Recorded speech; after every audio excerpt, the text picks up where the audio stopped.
بسم اللہ الرحمن الرحیم۔ السلام علیکم فرینڈس، آج ہم ڈسکس کریں گے وائرل بخار اور بیکٹیریل بخار کی ڈفرینس کے بارے میں، اور اس میں اینٹی بایوٹکس کب لینی چاہیے۔ دوستو، ہر بخار پر اینٹی بایوٹک لینا ضروری نہیں ہوتا۔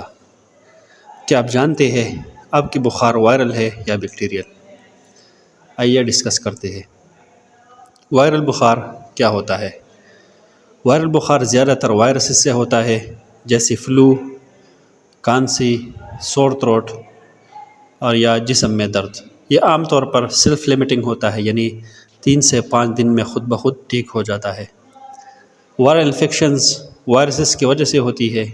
ان میں بخار اکثر اچانک ہوتا ہے اور 3 سے 5 دن میں خود ٹھیک ہو جاتی ہے۔ عام علامات میں کھانسی، زکام، گلا کے درد اور باڈی پین، جسم میں درد شامل ہے۔ ان پر اینٹی بایوٹکس کا اثر نہیں ہوتا، صرف ریسٹ، پانی زیادہ پینا اور پیراسٹامول کافی ہوتا ہے۔ بیکٹیریل فیور کیا ہوتا ہے؟ بیکٹیریل فیور بیکٹیریا سے ہوتا ہے، جیسے ٹائیفائڈ، ٹانسلائٹس یا چیسٹ انفیکشن۔ یہ لانگ لاسٹنگ ہوتی ہے، کئی دفعہ پس، سویلنگ اور درد بھی ہوتا ہے۔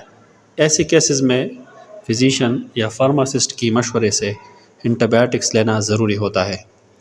سیدھی بات یہ ہے، وائرل انفیکشن میں اینٹی بایوٹکس بھی اثر ہے، جبکہ بیکٹیریل انفیکشن میں ضروری ہوتی ہے۔ اس کی علامات میں کیا فرق ہے؟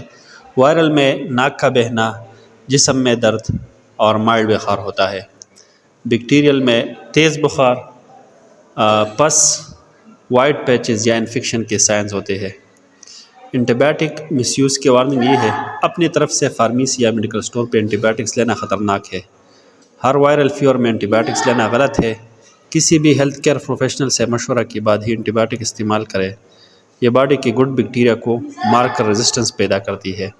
فزیشین یا فارماسسٹ سے مشورہ ضرور کریں۔ اینٹی بایوٹک تب ہی یوز کریں جب ضرورت ہو، ورنہ آپ کی امیونٹی کمزور ہو سکتی ہے۔ ہیلتھی رہے، انفارمڈ رہے۔ شکریہ، اللہ حافظ۔